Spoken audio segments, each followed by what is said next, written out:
ایمان والے کو سب سے زیادہ نقصان پہنچانے والی چیز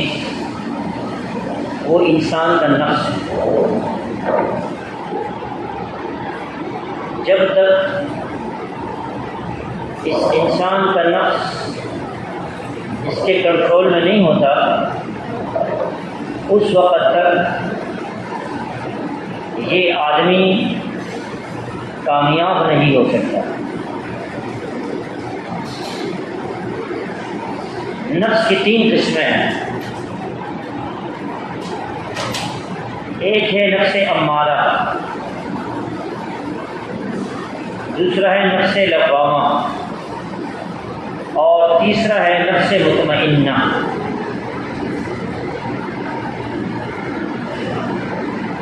نفس امارہ سب سے خطرناک نفس ہے، اور یہ عمومی طور پر وہ نفس ہے جو کفار کے دلوں میں ہے، جو کفار کے ساتھ لگا ہوا ہے۔ اس سے مراد وہ نفس لوامہ، اس کے بارے میں علماء نے مختلف اقوال ذکر کیے ہیں۔ بعض فرماتے ہیں اس سے مراد بھی وہ نفوس ہے جو کفار کے پاس ہوتے ہیں، بعض فرماتے کہ نہیں، یہ وہ ایمان والے جو گناہگار ہوتے ہیں، کبھی گناہ کیا کبھی نیکی کی، کبھی اللہ کی محبت کے مطابق زندگی گزاری، کبھی اللہ کی محبت کو چھوڑ دیا، کبھی شیطان کا مانا کبھی اللہ کا مانا۔ اور تیسری جو نفس ہے نفس مطمئنہ، جب ایمان والا نفس لوامہ پر محنت کرتا ہے اور اس کو کنٹرول میں لے کے آتا ہے تو پھر یہ آدمی اللہ کی محبت میں فنا ہو جاتا ہے اور پیارے حبیب صلی اللہ علیہ وسلم کی محبت میں فنا ہو جاتا ہے، تو اس آدمی کو پھر نفس مطمئنہ مل جاتا ہے، اور یہ آدمی نفس کے اعتبار سے اطمینان والا ہو جاتا ہے۔ اور پھر حدیث میں آتا ہے حضور نبی کریم صلی اللہ علیہ وسلم نے ارشاد فرمایا، پھر یہی نفس ہوتا ہے جب فرشتے آتے اور اس آدمی سے روح قبض کرتے ہیں، تو روح قبض کرتے وقت فرشتے اس آدمی کے پاس ریشم کا خوبصورت کپڑا لے کے آتے جس پر خوشبو لگی ہوئی ہوتی ہے، اور خوشبوؤں کے اندر اس آدمی کے جسم سے محبت اور پیار کے ساتھ روح نکالتے ہیں، اور پھر وہ روح آسمانوں کی طرف لے کے جایا جاتا ہے، اور آسمانوں پر فرشتے اس خوشبو کو محسوس کر کے کہتی ہے کہ کتنا مبارک اور خوبصورت پاکیزہ روح ہماری طرف آیا ہے، اور وہ فرشتے آسمان کے دروازے اس روح کے لیے کھول دیتے ہیں۔ لیکن شرط یہ ہے کہ اس آدمی نے اپنے نفس کے اوپر محنت کیا ہو، اس لیے انسان کو کامیاب کرنے والی اور انسان کو ناکام کرنے والی چیز انسان کا نفس ہے۔ جب انسان کا نفس انسان کے کنٹرول میں ہوگا، ایمان والوں کا نفس ایمان والوں کے کنٹرول میں ہوگا، تو پھر خود بخود اللہ رب العزت کی محبت، اللہ کا تعلق اس بندے کو نظر آئے گا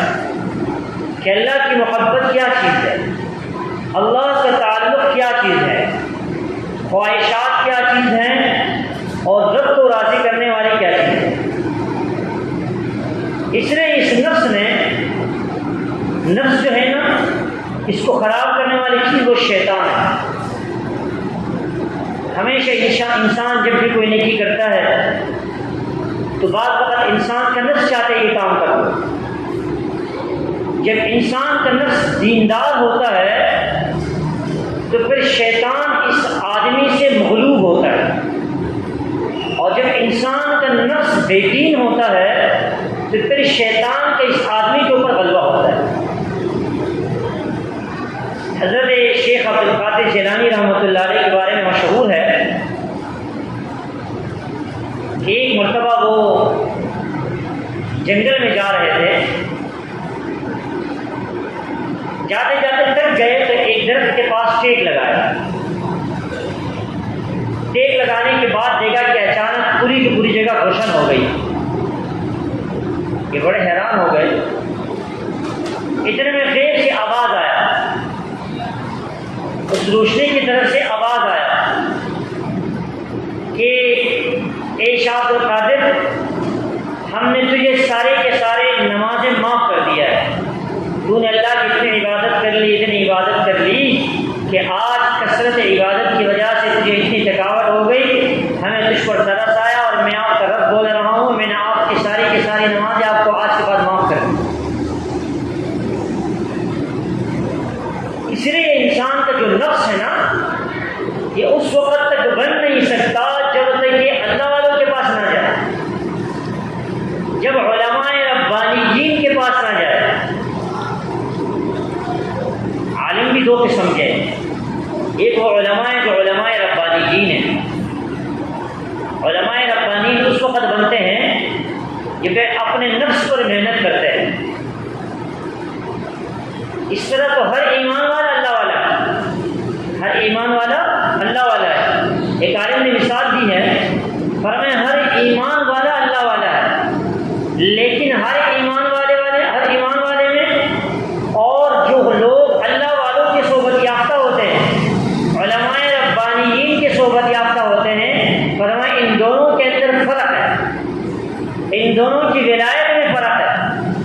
انہوں نے مثال کی جیسے انسان کے پاس زمین ہے، ایک زمین ہے وہ بنجر پڑی ہوئی ہے، کھیتی باڑی اس میں نہیں ہو رہی، کچھ بھی نہیں ہو رہا، تو بتاؤ اس زمین سے کسی کو فائدہ حاصل ہو سکتا ہے؟ ہرگز فائدہ حاصل نہیں ہو سکتا۔ ایک زمین وہ ہے جس کے اوپر محنت کی گئی ہے اور وہ ہرا بھرا ہو کر لہرا، اس کی پورا جو فصل ہے وہ ہرا بھرا ہے اور خوبصورت زمین بنائی گئی ہے، اس پر محنت کیا گیا ہے، تو بتاؤ جس زمین پر محنت کی گئی ہے اس سے لوگ کتنا زیادہ فائدہ حاصل کرتے ہیں۔ فرمایا ایسے ہی جو لوگ اللہ والوں کی صحبت یافتہ نہیں ہوتے، اپنے نفوس کو اللہ والوں کے پاس لے جا کر ٹھیک نہیں کرواتے ہیں، ان کی مثال اس بنجر زمین کی طرح۔ وہ زمین اس کا نفس بنجر ہے، وہ کسی وقت بھی اس کو دھوکہ دے کر اس کو اللہ سے دور کروا سکتی ہے، اس کو جہنم کے راستے پہ ڈال سکتی ہے، اس کو شیطان کی محبت میں گرفتار کروا سکتی ہے، اس کو گناہوں میں لگا سکتی ہے، اس کو خواہشات کے چلانے پر مجبور کروا سکتی ہے۔ اور جو نفس جس نے اللہ والوں کی صحبت میں وقت گزارا، اللہ والوں کے پاس کہ اپنے نفس کی صحیح تصحیح کی، نفس کی اصلاح کروائی، تو پھر یہ نفس یہ خود بخود اللہ پاک اس کی حفاظت فرماتے ہیں۔ اس لیے اللہ والے جو ہوتے ہیں وہ محفوظ ہوتے ہیں، انبیاء کرام علیہ الصلوۃ والسلام معصوم ہوتے ہیں اور اللہ والے محفوظ ہوتے ہیں، اللہ پاک ان کی حفاظت فرماتے ہیں۔ پھر ہر وہ ایمان والا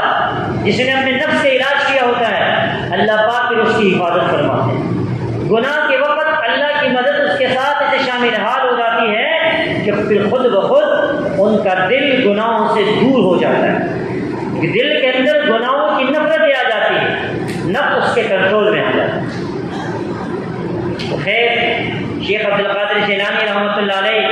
نے جب وہ روشنی دیکھی اور آواز سنا تو وہ سوچ میں پڑ گئے کہ امام الانبیاء خاتم النبیین حضور نبی کریم صلی اللہ علیہ وسلم کی زندگی کی آخری نماز ہے، اور وہ آخری نماز ظہر کی نماز میں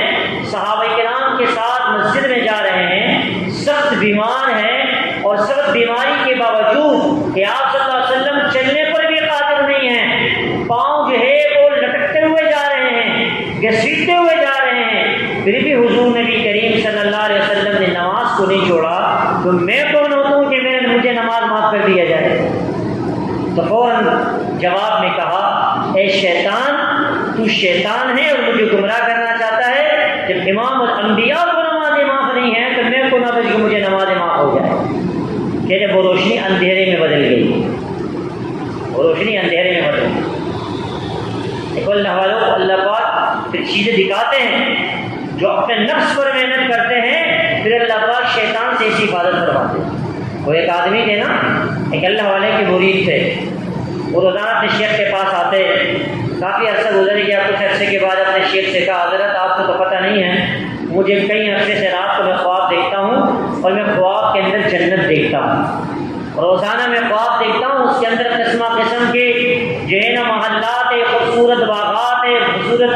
پھل لگے ہوئے ہیں اور بڑے مزے ہیں، میں دیکھتا ہوں مجھے بڑا سکون محسوس ہوتا ہے۔ شیخ نے اس کو کہا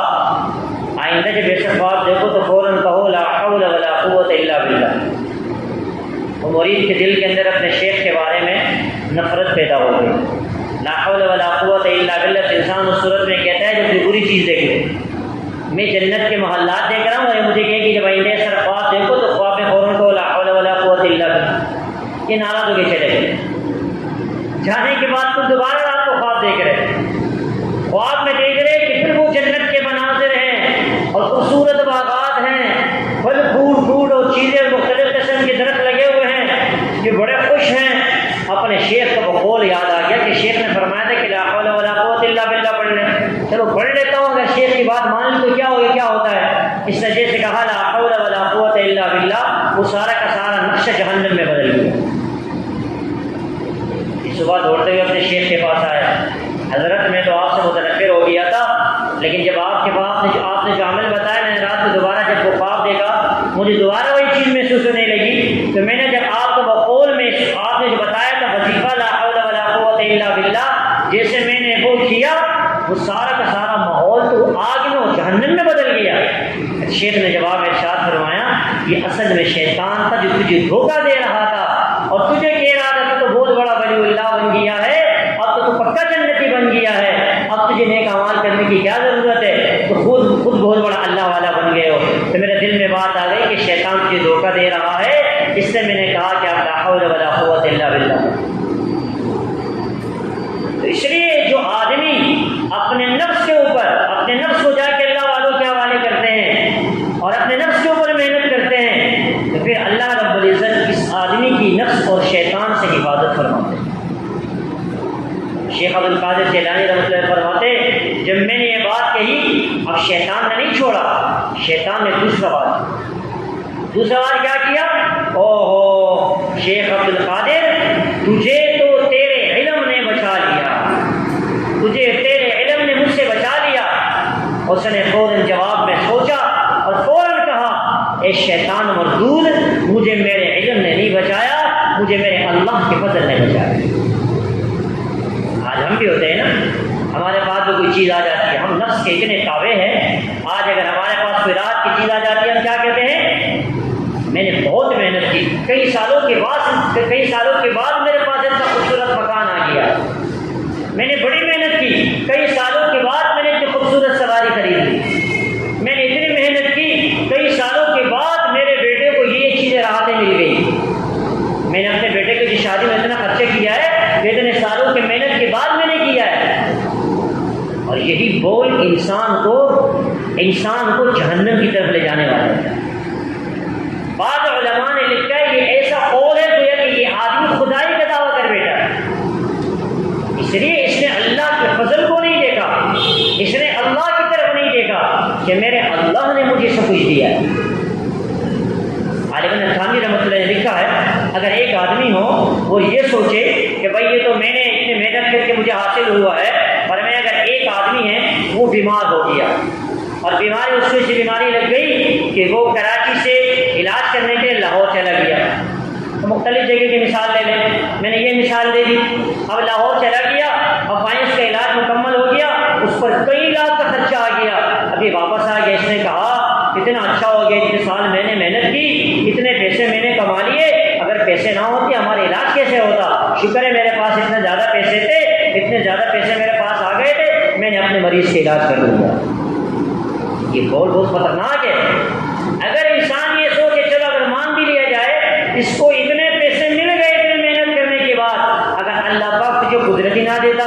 تیرے پاؤں کو اللہ پاک شل کر دیتا، تجھے چلنے کی طاقت ہی نہ دیتا، تیرے دماغ کو خراب کر دیتا، تو کون ہوتا کہ تو لاہور میں جا کر کے اپنے مریض کے علاج کروا سکتا؟ اس سارے کے سارے چیزیں جو نظام چل رہا ہے ہم ہر وقت یہ سوچے یہ اللہ کا فضل، یہ اللہ کا فضل، ہر عمل کے بعد، ہر نیکی کے بعد، ہر دنیا ملنے کے بعد، ہر دین ملنے کے بعد ہمارے دل کے اندر کبھی اپنے ذات کے بارے میں جذبہ نہ ہو، بلکہ ہر وقت اللہ کے فضل کی طرف نگاہ، اللہ یہ تیرا فضل ہوا تو نے دیا ہے، اللہ تیرا فضل ہوا یہ عمل میں نے کیا، اللہ تیرا فضل ہوا میں نے نماز پڑھی، یہ اللہ کا فضل شامل حال ہوتا ہے۔ بندے کا کمال نہیں کہ اس رب پہ، اس کائنات کا جو رب ہے اس کا کمال ہے، اس نے مجھے اپنے سامنے اپنے ماتھے کو جھکانے کی توفیق نصیب کرنا۔ اگر اس کا فضل نہ ہوتا ہم اللہ کے گھر میں کہاں سکتے تھے؟ ہم اللہ کے سامنے کہاں جھک سکتے تھے؟ کتنے بڑے بڑے مشرک، کتنے بڑے بڑے بادشاہ، کتنے بڑے بڑے لوگ دنیا کے اندر ایسے ہیں جو چاہتے ہیں ہم جائیں اور اللہ کے در پر اپنے سر کو جھکا لے، اس کو اللہ کی طرف سے توفیق نہیں ملتی۔ نفس نے اس پر اتنا کنٹرول کیا ہوتا ہے، شیطان تو اتنے تابع ہو چکا ہوتا ہے کہ اس کو اللہ کے سامنے سر جھکانے کی فرصت ہی نہیں ملتی۔ اس لیے شیخ عبد القادر جیلانی نے مجھے جواب ارشاد فرمایا، میرے علم نے نہیں اللہ کے فضل نے مجھے بچا دیا۔ اور پھر شیطان نے جواب میں کہا، ہائے تو مجھ سے بچ گیا، میں نے تو اس امت کے کئی اولیاء کرام کو اس بات سے کہہ کر ان کو گمراہ کیا ہے، لیکن آج تو مجھ سے بچ گیا اور مجھ سے نکل گیا۔ یہ کیا ہے؟ اللہ والوں کی صحبت میں انسان جائے، اپنے نفس کی بیماری کا علاج کرے۔ یہ نفس حضرت شاہ شاہ علی کانی صاحب رحمۃ اللہ نے ذکر کیا ہے۔ شاہ علی کانی صاحب رحمۃ اللہ علیہ فرماتے ہیں، اس نفس کی مثال فرمائے یہ ایسی ہے جیسے انسان کے بدن کے اوپر خارش لگ جائے۔ اگر انسان کو بدن پر خارش کی بیماری لگ جائے، وہ جس طرح اس کو جا کر کے کھرجے گا، جتنا زیادہ اس کو ملے گا، جتنا زیادہ اس کو خارش کرواتا رہے گا، اتنا زیادہ اس کو مزہ آتا رہے گا۔ فرمایا ایسا نفس ہے، نفس کو اگر آپ نے تھوڑی سی راحت دے دی کہ آپ کو آپ سے اور راحت مانگے گا، اور راحت مانگے گا، لیکن یہ اصل میں راحت نہیں ہے۔ جیسے خارش کا مریض اپنے آپ کو جتنا کھرجے گا، جتنا زیادہ خارش کروائے گا، اتنا زیادہ اس کے زخم کے اندر زخم پڑتا چلا جائے گا، اور پھر ایسا وقت آئے گا تو اس کا زخم لا علاج ہو جائے گا۔ اس کا زخم پھر اس کی تکلیف دے گی کہ اس کے اعضاء اس سے کاٹنے پڑیں گے، اس سے خون بہنا شروع ہو جائے گا، اور پھر وہ بہت زیادہ پریشان ہوگا۔ تو ایک دلی کے بارے میں مشہور ہے نا، کسی نے کمرے کے اندر بند کیا، کمرے میں بند ہو جانے کے بعد اب اس نے آگے پیچھے کافی زور لگایا کھانے کی چیز مل جائے، اس کو کھانے کی چیزیں نہیں مل رہی تھی۔ آخر میں گیا ایک جگہ، وہاں سامان پڑا ہوا تھا جس سے انسان مختلف چیزوں کو جو ہے نا اس کو ختم کرواتے ہیں، رگڑتے ہیں۔ تو فرمائیں کہ اس سے جا کر کے دیکھا تو اس نے اپنے زبان کو ملنا شروع کیا۔ اب زبان جب ملنا شروع کیا، اب اس کے اپنی زبان سے خون بہنا شروع ہو گیا۔ اب جیسے اس کو خون بہنا شروع ہو گیا، اس نے کہا لگتا ہے یہ خون اس زبان سے آ رہا ہے۔ اس نے اس کو چاٹنا شروع کیا، اب مزید چاٹتا رہا اور کاٹتا رہا، چاٹتا رہا اور کاٹتا رہا، حتیٰ کہ اس کی زبان ختم ہو گئی۔ اس بیچارے کو بعد میں پتہ چلا کہ یہ تو اصل میں اپنے خون کو چاٹ رہا تھا، اور خون نکلتے نکلتے نکلتے وہیں اس کا انتقال ہو گیا۔ آج ہمارے نفس کی یہی مثال ہے۔ آج ہم اپنے نفس کو خواہشات دینا چاہتے ہیں، اپنے نفس کو ہم وہ چیزیں دینا چاہتے ہیں کہ میرا نفس خوش ہو جائے، مجھے راحتیں مل جائے، لیکن وہ راحتیں اصل میں راحتیں نہیں ہیں، وہ انسان کو ناکامی کی طرف لے جانے والی۔ آج ہم کہتے ہیں نفس یہ خواہش پورا ہو جائے گا، ہم ٹھیک ہو جائیں گے، معاملات ٹھیک ہو جائیں گے، نفس مجھے چھوڑ دے گا۔ جتنا نفس کو راحت دیتے رہیں گے، جتنا نفس کو راحت دیتے رہیں گے، نفس کو آگے بڑھاتے رہیں گے، یہ نفس کبھی راحت نہیں پائے گا، اور نفسانی خواہشات کبھی دنیا کے اندر پورے ہو ہی نہیں سکتے۔ اللہ پاک نے جہنم کو جو انسان کے لیے بنایا ہے، وہ کیوں بنایا ہے؟ اس لیے کہ جب دنیا میں حدیث میں آتا ہے نفسانی خواہشات پہ چلتا ہے۔ حضرت ابو ہریرہ رضی اللہ عنہ سے روایت ہے، حضور نبی کریم صلی اللہ علیہ وسلم نے ارشاد فرمایا کہ جو آدمی دنیا کے اندر نفسانی خواہشات پہ چلے گا اس کا ٹھکانہ جہنم کا ہے۔ اور اللہ پاک نے جنت کو ایمان والے کے لیے کیسا رکھا ہے کہ اپنے نفسانی خواہشات کو کنٹرول کرے گا۔ نفس نہیں کہے گا 2-4 رکعت نفل پڑھ لو، نفس نہیں کہے گا ہماری شادی ایسی ہو جائے، ہماری خوشی ایسی ہو جائے، میری زندگی ایسی ہو جائے، لیکن میرے دوستو نفسانی خواہشات جب اس پر انسان زندگی گزارے گا اس کا ٹھکانہ جہنم کا ہے۔ اس سے حکیم محمد صاحب رحمۃ اللہ علیہ فرماتے ہیں کہ خارش کی مثال ایسی ہے کہ جیسے جتنا زیادہ خارش کرتے رہو گے جسم پر زخم پڑتا رہے گا، لیکن اگر آپ نے اس کا علاج کیا، تھوڑا سا کنٹرول کر لیا اور تھوڑا سا اس کے اندر جو مزہ آ رہا ہے اس کو نہیں لیا۔ انسان کو مچھر کاٹتا ہے نا، مچھر کی جگہ جتنا آپ خارش کرتے رہو گے اس کا زخمی بن جاتا ہے۔ اور آپ نے تھوڑا دیر چھوڑ دیا تو اس کا خارش برداشت کر لیا، کچھ دنوں کے بعد وہ ٹھیک ہو جاتا ہے، پھر اس میں پھر زخم نہیں پڑتا ہے۔ زخم پہ نقصان نہیں دیتا ہے، ایسے انسان کا نفس ہے، اس کو تھوڑا سا کنٹرول کر لیا آپ نے۔ اس لیے کہ اللہ والے فرماتے ہیں اس نفس کو وہ فرماتے ہیں اس نفس کو دھوکہ دو، دھوکہ۔ ایک اللہ والے کے بارے میں لکھا ہے، وہ فرماتے ہیں کہ ایک مرتبہ میں نفس نے مجھ کو رات کو کہا حلوہ کھا دو، کیا کرو؟ حلوہ کھا دو۔ پر میں نفس سے کہا کہ حلوہ تو تیار میرے پاس پڑا ہوا ہے، میں نے حلوہ سامنے رکھا، میں نے کہا حلوہ تو کھاؤں گا آپ کو خوش کرنے کے لیے، شرط یہ کہ 2 رکعت نماز پڑھ لوں۔ پر میں 2 رکعت نماز پڑھی، میں نے کہا 2 اور پڑھو پھر کرواؤں، میں نے 2 اور پڑھ لی، پر میں ساری رات میرے نوافل میں گزر گئی، صبح اشراق کے بعد جا کر کے میں نے حلوہ کھایا، میں نے کہا چل اب تجھے بھی تھوڑا سا خوش کر لو۔ اللہ والے اپنے نفس کو ایسا دھوکہ دیتے ہیں، وہ تو نفس کو ہر وقت دھوکے میں رکھتا ہے، نفس سے دھوکہ نہیں کھاتے ہیں۔ آج ہم نفس سے دھوکہ کھا رہے ہیں، ہم کہتے ہیں کہ نفس ہمارے کنٹرول میں کیسے آیا؟ ہم روزانہ تو نفس سے دھوکہ کھا رہے ہیں۔ اس لیے اللہ والے نفس کو دھوکہ دیتے ہیں، نفس کو دھوکے میں رکھتے ہیں۔ کس کو دھوکے میں رکھو؟ اس لیے ایک بہت بڑے اللہ والے گزرے، ایک بہت بڑے عالم بھی گزرے ہیں، اس نے ایک شعر کہا ہے، اس شعر کے اندر اس نے عجیب بات ذکر کی ہے۔ وہ فرماتے ہیں کہ انسان کے نفس کی مثال جو ہے نا، انسان کے نفس کی مثال فرمایا کہ یہ دودھ پیتے بچے کی طرح ہے۔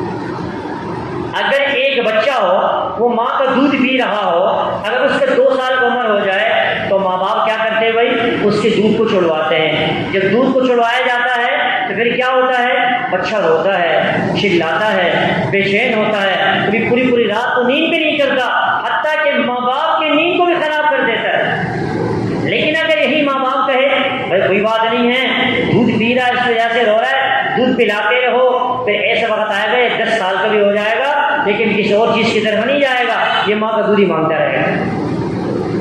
ورنہ ایسے ہی ہمارے نفس کی مثال ہے، اگر ہم نے اپنے نفس کو ڈھیل دے دیا اور اس کو کہا کہ چل آج اس خواہش کو پورا کر دو، کل اس کی یہ خواہش پورا کر دو، پرسوں یہ خواہش پوری کر دو، ورنہ خواہشات کو پورا کرتے رہو گے یہ نفس کبھی نہیں کہے گا کہ میرے سارے کے سارے خواہشات پورے ہو گئے، یہ بار خواہشات کا تقاضا کرتا رہے گا، تو خواہشات میں لگا رہے گا اور اسی خواہشات کے اندر چلتے چلتے تو موت آئے گی، نفسانی خواہشات کبھی پورے نہیں ہوں گے۔ لیکن اگر آپ نے نفسانی خواہشات پر کنٹرول کر لیا، اس کو اپنے قابو کر لیا، ایک وقت آئے گا کہ یہ نفس تیرے کنٹرول میں آ جائے گا، پھر تو جو چاہے گا وہی یہ نفس کرے گا، اور جو تو نہیں چاہے گا یہ نفس کے میں نہیں کرتا۔ اس لیے میرے دوستو بھائیو، اپنے نفس کو کنٹرول میں لے کے، اس نفسانی خواہشات کو قابو میں لے کے آنا۔ آج سارے کے سارے دنیا میں خرابی کیوں ہے؟ ہمارے نفسوں کے اندر خرابی، ہمارے نفس ہمارے کنٹرول سے باہر ہے، اس لیے آج ہمارے گھروں کے اندر دینداری نہیں آ رہی۔ باپ گھر میں جاتا ہے، اپنے آپ کو دیندار بھی کہتا ہے، اور گھر کے اندر وہ آلے لے کے آتے ہیں جس آلے کی وجہ سے پورے گھر کا ماحول خراب ہو جاتا ہے۔ میری بیوی نے کہا یہ چیز لے کے آؤ، نہیں لے کے جاؤں گا، گھر کا میرا سارا معاشرہ خراب ہو جائے گا، گھر کے اندر اتفاق خراب ہو جائے گا۔ اللہ کے حکم کو توڑنا تو آسان ہوتا ہے، لیکن گھر کے اندر کوئی اللہ کی نافرمانی کی چیز آ جائے اس کو میں نے پورا کرنا، اور جو اللہ کے حکم کو توڑے گا،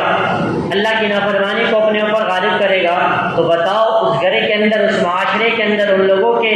خاندانوں میں کبھی سکون آ سکتا ہے؟ کبھی سکون نہیں۔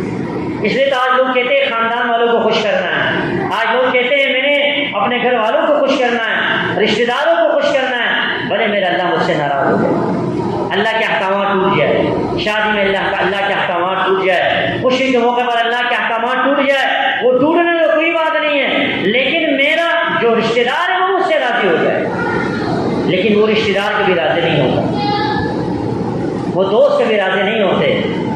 آج دوست کے ساتھ بیٹھ کر اللہ کی نافرمانی کر رہا ہوتا ہے، اس لیے آج تو ہمارے نفس ہمارے کنٹرول میں کیوں نہیں ہے؟ ہم بدنظری کر رہے ہوتے ہیں، نفس ہمارے کنٹرول میں، ہم اللہ کی نافرمانی کو سن رہے ہوتے ہیں، بول رہے ہوتے ہیں، ہر عمل شریعت کے خلاف کر رہے ہوتے ہیں، ہمارا نفس ہمارے کنٹرول میں۔ اس لیے کہ اللہ والے نے اپنی کتاب میں ذکر کیا ہے، وہ فرماتے ہیں نفسانی خواہشات کے لیے شرط یہ ہے کہ انسان سب سے زیادہ اللہ تعالیٰ کا ذکر کرے، اللہ والوں کی صحبت اختیار کرے، اور اپنے گناہوں پر ہر وقت توبہ استغفار کرے۔ سب سے پہلی چیز توبہ کرے، دوسری چیز اللہ پاک کا ذکر کثرت کے ساتھ کرے، اللہ والوں کی صحبت میں اٹھنا بیٹھنا شروع کر دے، اللہ پاک اس کا نفس اس کے کنٹرول میں لے کے آ جائیں۔ آج یقینی بات یہ ہے ہمارے توبہ استغفار میں کمی ہے، ہم گناہ کرنے کے بعد بھی بعض وقت توبہ نہیں کرتے،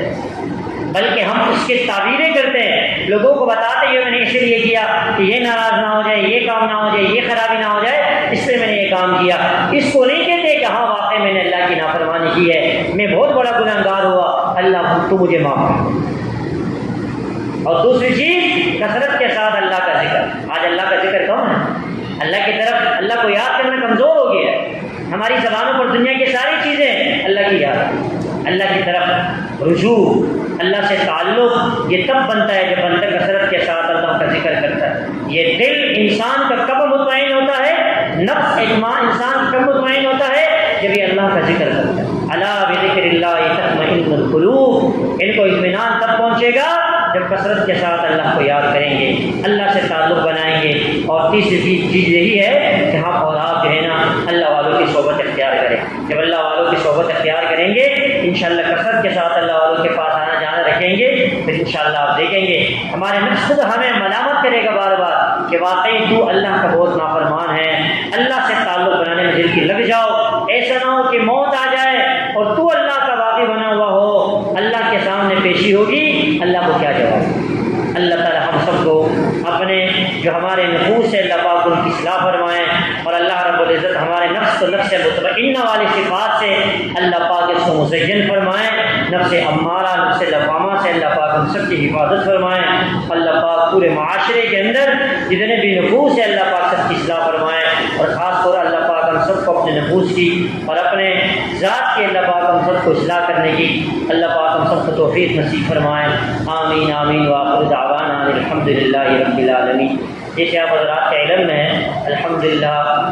اسی کہنا مہینے 15 شعبان کی رات بھی آ رہی ہے۔ ہر سال الحمدللہ 15 شعبان کی رات کو یہاں عشاء کے بعد الحمدللہ بیان بھی ہوتا ہے، ذکر کا حلقہ بھی ہوتا ہے، مراقبہ بھی ہوتا ہے۔ وہ رات ویسی بھی ایسی رات ہے تو اس کے اندر بندہ جتنا اللہ کی طرف زیادہ رجوع کرے، اللہ پاک مغرب کے بعد غروب کے بعد سے ہی اللہ پاک کی طرف سے اعلان ہوتا ہے بھائی کوئی ہے مجھ سے بخشش چاہنے والا، کوئی ہے گناہوں کی بخشش چاہنے والا۔ اس سے حضور نبی کریم صلی اللہ علیہ وسلم اس مہینے کے اندر کثرت کے ساتھ روزے رکھتے تھے،